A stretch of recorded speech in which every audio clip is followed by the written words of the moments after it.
Hi ಎಲ್ರಿಗೂ ನಮಸ್ಕಾರ. ವೀಕ್ಷಕರೇ, ನಮ್ಮ ದೇಶ ಪಕ್ಕದ ಪಾಕಿಸ್ತಾನ ಮೇಲೆ ಸಮರಸರಿದೆ. ಅದು ಯಾರ್ದೋ ಸ್ವಾರ್ಥಕ್ಕೋಸ್ಕರ ಅಲ್ಲ.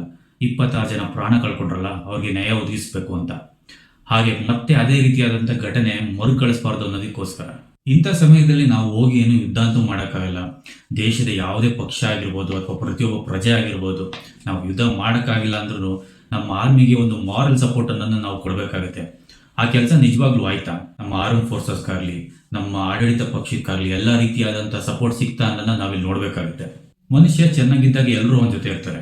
ಅವನಿಗೆ ಕಷ್ಟ ಅಂತ ಬಂದಾಗಲೇ ಗೊತ್ತಾಗೋದು ಅವನ ಜೊತೆಗೆ ನಿಲ್ಲೋರು ಯಾರು, ದೂರ ಹೋಗೋರು ಯಾರು, ಅವನ ಹಿತಶತ್ರುಗಳು ಯಾರ್ಯಾರು ಅಂತ.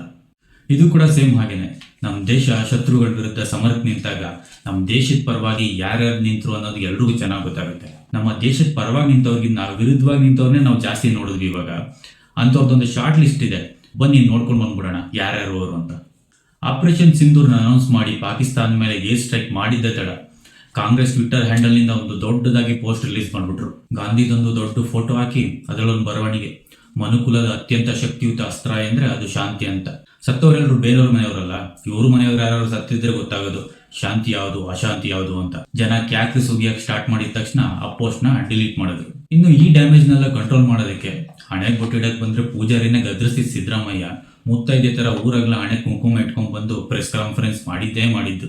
ಇನ್ನು ಮಲ್ಲಿಕಾರ್ಜುನ ಖರ್ಗೆ ಅವರು ಇಷ್ಟು ದಿನ ಸುಮ್ಮನೆ ಇದ್ದು ಪಹಲ್ಗಾಮ್ ದಾಳಿ ನಡೆಯೋದು ಮೋದಿಗೆ ಮುಂಚೆನೆ ಗೊತ್ತಿತ್ತು ಅಂತ ಸ್ಟೇಟ್ಮೆಂಟ್ ಕೊಡ್ತಾರೆ. ಇವ್ರುಗಳು ಆಡೋ ಮಾತು ಕೇಳ್ತಿದ್ರೆ ಏನಪ್ಪ, 55 ವರ್ಷ ಇವರ ನಮ್ಮ ದೇಶ ಆಳಿದ್ದು, ಎಂಥವ್ರ ಕೈಲಿ ನಮ್ಮ ದೇಶ ಕೊಟ್ಬಿಟ್ಟಿದ್ವಿ, ಯಾವ ಟೈಮಲ್ಲಿ ಎಂತ ಮಾತಾಡ್ತಾರೆ ಅಂತ ಅನ್ಸುತ್ತೆ. ಇನ್ನು ರಾಹುಲ್ ಗಾಂಧಿ ಮತ್ತೆ ಖರ್ಗೆ ಅವರು ಪ್ರೆಸ್ ಕಾನ್ಫರೆನ್ಸ್ ಕರೆದು ನಮ್ಮ ದೇಶಕ್ಕೆ ಒಗ್ಗಟ್ಟಾಗಿ ನಿಂತು ಸಪೋರ್ಟ್ ಮಾಡ್ತೀವಿ ಅಂತ ಹೇಳಕ್ ಬಂದಿದ್ರು ಅಥವಾ ಯಾರಿಗಾರು ಸಂತಾಪ ಸೂಚಿಸಕ್ ಬಂದಿದ್ರು ಗೊತ್ತಿಲ್ಲ. ಒಬ್ರಿಗೂ ಮುಖ ಮುಸುಡಿರ್ಲಿಲ್ಲ. ಪ್ರಕಾಶ್ ರಾಜ್ ಅಲಿಯಾಸ್ ಪ್ರಕಾಶ್ ರೈ ಈ ಅಪ್ಪಂಗೆ ಇತ್ತೀಚೆಗೆ ಫಿಲಮ್ ಮಾಡೋದಕ್ಕಿಂತ ಹೆಚ್ಚಾಗಿ ಜಾಸ್ತಿ ಕಾಂಟ್ರವರ್ಸಿ ಮಾಡೋದೇ ಇಷ್ಟ ಅನ್ಸುತ್ತೆ.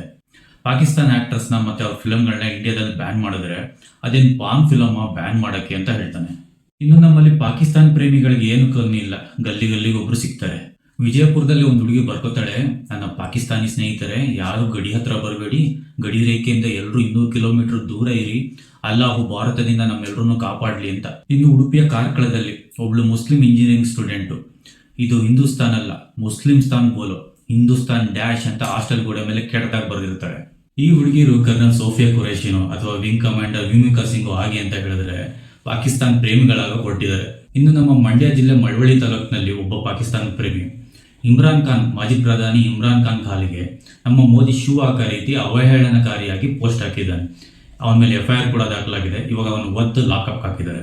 ಇನ್ನು ಕ್ರಿಕೆಟರ್ ಅಮಂಟಿ ರಾಯ್ಡು ನಮ್ಮ RCB ಫ್ಯಾನ್ಸ್ಗಳ ಹತ್ರ ಉಗಿಸ್ಕೊಂಡಿದ್ದು ಸಾಕಾಗಿಲ್ಲ ಅಂತ ಇಡೀ ದೇಶದ ಜನರ ಕೈ ಉಗಿಸ್ಕೋಬೇಕು ಅಂತ ಕಣ್ಣಿಗೆ ಕಣ್ಣೆ ಅಂತ ಆದರೆ ಇಡೀ ಪ್ರಪಂಚನೇ ಕುರುಡಾಗುತ್ತೆ ಅಂತ ಟ್ವೀಟ್ ಮಾಡಿದ್ದಾನೆ. ಹಾಗಾದ್ರೆ ಪಾಕಿಸ್ತಾನದವ್ರು ನಮ್ಮ ಕಣ್ಗಳು ಮಾತ್ರ ಕೀಳ್ತಾ ಇರಲಿ, ನಾವೇನು ಮಾಡೋದು ಬೇಡ, ಅವಾಗ ಇಡೀ ಭಾರತ ದೇಶ ಕಂಪ್ಲೀಟಾಗಿ ಕುರುಡಾಗೋಗುತ್ತೆ. ಫಸ್ಟು ಈ ಅಮ್ಮಂಟಿ ರಾಯ್ಡು ಕಣ್ ಕಿತ್ತಾಕ್ಬೇಕು, ಆವಾಗ ಏನು ಅಂತ ಗೊತ್ತಾಗುತ್ತೆ. ಇನ್ನು ಓಮರ್ ಅಬ್ದುಲ್ಲಾ ಮತ್ತೆ ಮೆಹಬೂಬ್ ಮುಫ್ತಿ ಇವರು ಡ್ರಾಮಾಗಳನ್ನೇನು ಕೇಳಂಗೇ ಇಲ್ಲ. ಆಪರೇಷನ್ ಸಿಂಧೂರ್ಗೆ ಮುಂಚೆ ಪಾಕಿಸ್ತಾನ ಮೇಲೆ ಯಾವಾಗ ಅಟ್ಯಾಕ್ ಮಾಡ್ತೀರಾ, ಪಾಕಿಸ್ತಾನ ಮೇಲೆ ಯಾವಾಗ ಆಕ್ಷನ್ ತಗೋತೀರಾ ಅಂತಿದ್ರು. ಆದರೆ ಯಾವಾಗ ಆಪರೇಷನ್ ಸಿಂಧೂರ್ ಸ್ಟಾರ್ಟ್ ಆಯಿತೋ ಇವ್ರ ಡ್ರಾಮಾ ಶುರುವಾಯಿತು. ಬೇಡ ಯುದ್ಧ ಬೇಡ, ಆ ಪಾಕಿಸ್ತಾನದ ಜೊತೆ ಮಾತುಕತೆ ಮಾಡ್ಕೊಳ್ಳಿ ಅಂತ ಮೀಡಿಯಾ ಮುಂದೆ ಗೋಳಾಡಿದ್ದು. ಇನ್ನು ಅಸಹಿಷ್ಣುತೆ ಅಂತ ಭಾಷಣ ಬಿಗಿತಿದ್ದು ನಮ್ಮ ಬಾಲಿವುಡ್ ಸೆಲೆಬ್ರಿಟೀಸ್ ಎಲ್ಲ ಪಹಲ್ಗಾಮ್ ಅಟ್ಯಾಕ್ ಬಗ್ಗೆ ಆಗಲಿ ಅಥವಾ ಆಪರೇಷನ್ ಸಿಂಧೂರ್ ಬಗ್ಗೆ ಆಗಲಿ ತುಟಿಕ್ ಅಂದಿಲ್ಲ. ಯಾಕಂದ್ರೆ ಇವ್ರ ಸಿನಿಮಾಗಳನ್ನ ಇಂಡಿಯಾದಲ್ಲೇ ಯಾರು ನೋಡ್ತಾ ಇಲ್ಲ. ಇನ್ನು ಪಾಕಿಸ್ತಾನ ವಿರುದ್ಧವಾಗಿ ಏನಾದ್ರು ಪೋಸ್ಟ್ ಹಾಕಿ ಅವರು ಏನಾದ್ರು ನಾನು ಸಿನಿಮಾ ನೋಡ್ದಂಗೆ ಆಗ್ಬಿಟ್ರೆ ಅಂತ ಇವ್ರುಗಳೆಲ್ಲ ಪಾಕಿಸ್ತಾನದವ್ರನ್ನ ನೋಡ್ ಕಲಿಬೇಕು.